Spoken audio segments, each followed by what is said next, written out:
Have you ever felt guilty for wanting more?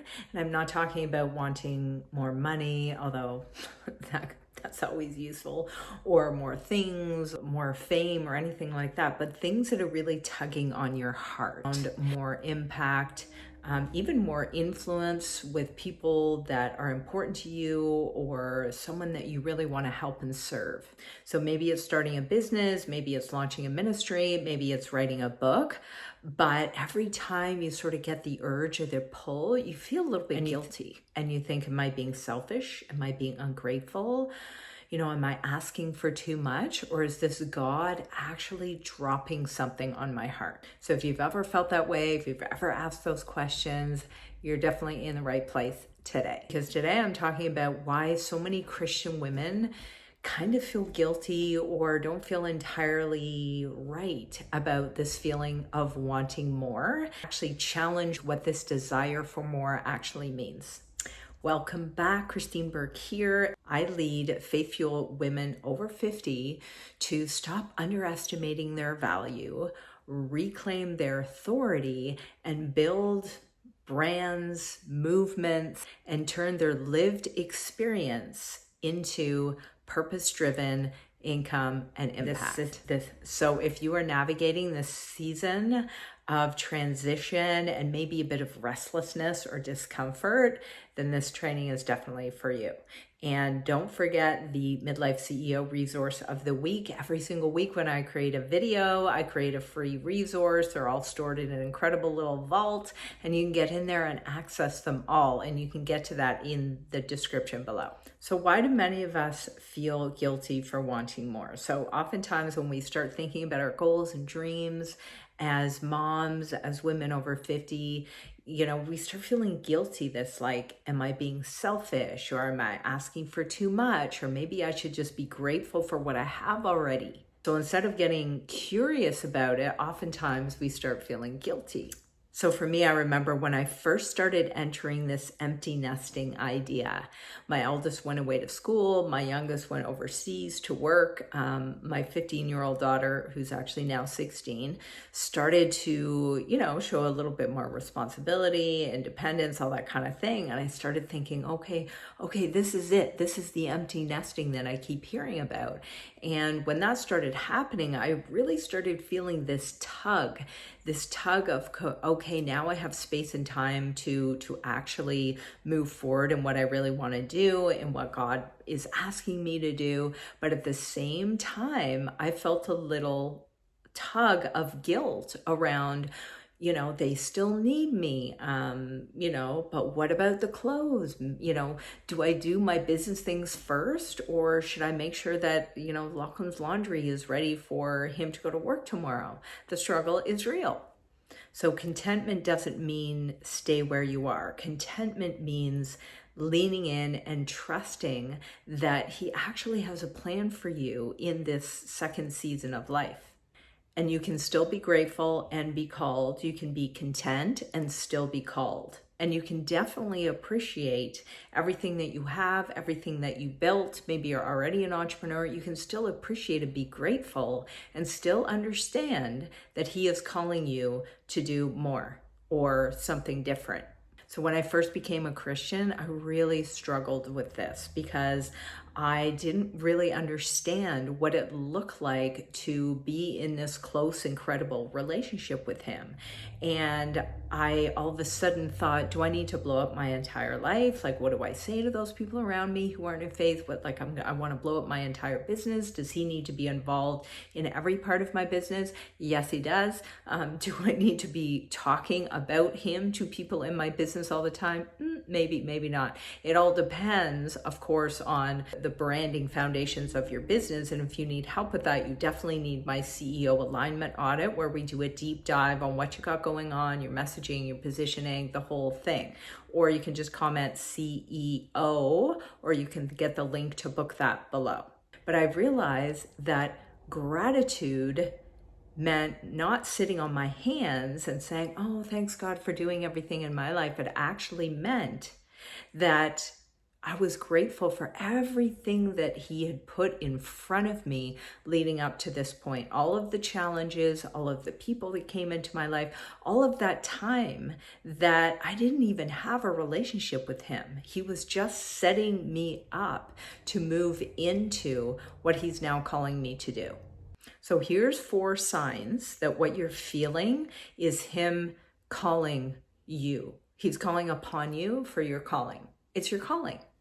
So number 1, it keeps calling you. It keeps pulling at your heart. It keeps popping into your head. It keeps coming to you when you're journaling.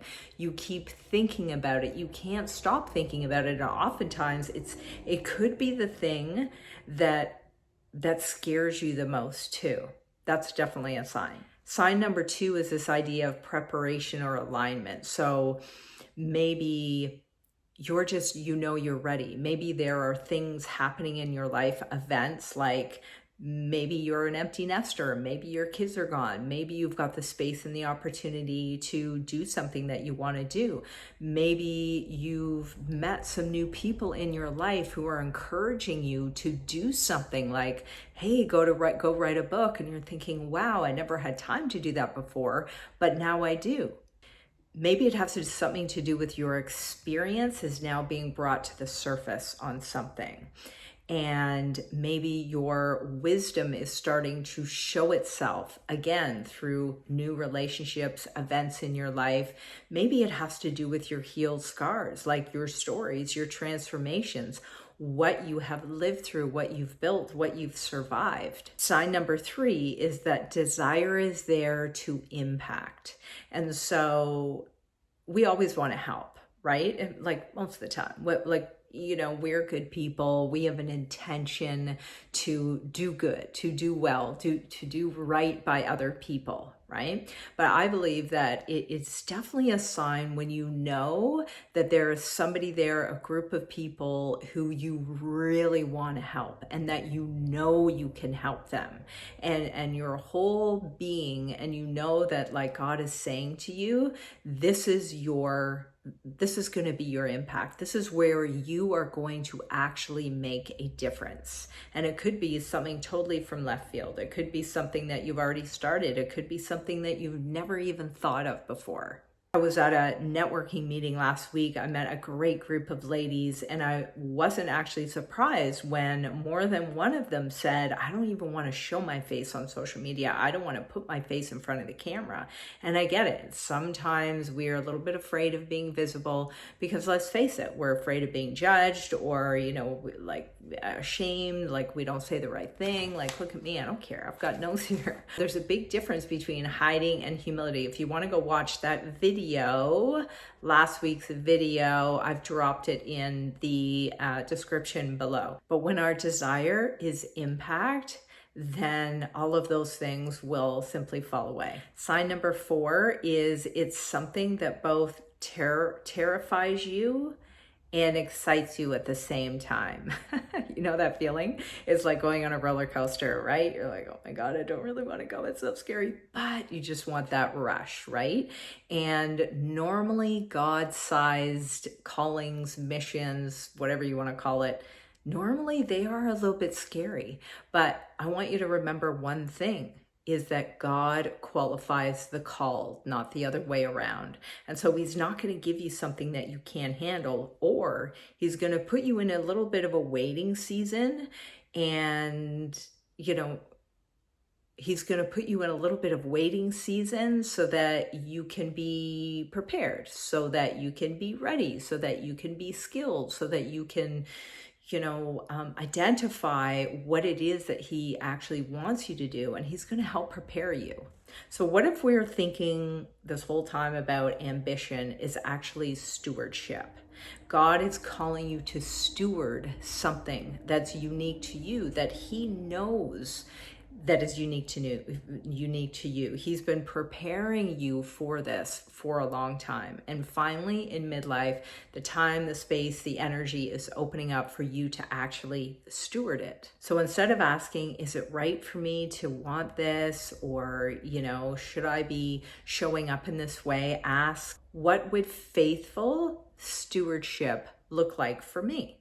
And that changes everything, because now we're not talking about ego, we're actually talking about discernment, responsibility, and obedience. So today's resource of the week is the Calling or Ambition Reflection Guide, and it's really good. I've got 7 questions in there that are really going to help you start to discern whether this tugging on your heart, whether that's coming from him, just to help you really dig deep and identify that for yourself. So remember, I create one of these every single week. You can get the link to the vault in the description below. So I want to leave you with this. The desire for something more does not mean that you're ungrateful. It doesn't mean that you're looking for attention or self-promotion. It means that you're growing, that you're awakening, and you're moving into something different. And it's just time, right? Midlife gives us the time and the space to be able to do this. It means you're growing, you're becoming more aware, you're becoming more awake, and you're listening to something that God has placed on your heart that he's calling you to do. And maybe you just can't see it yet. So maybe the question isn't, why am I asking for more, and leading you down, the rabbit hole of guilt and shame and feeling it's a lack of gratitude. And ask yourself, what is God preparing for me right now? Or what is he preparing me to do right now? Don't forget to grab your resource. If this resonated with you, drop the word called in the comments, and we'll see you next.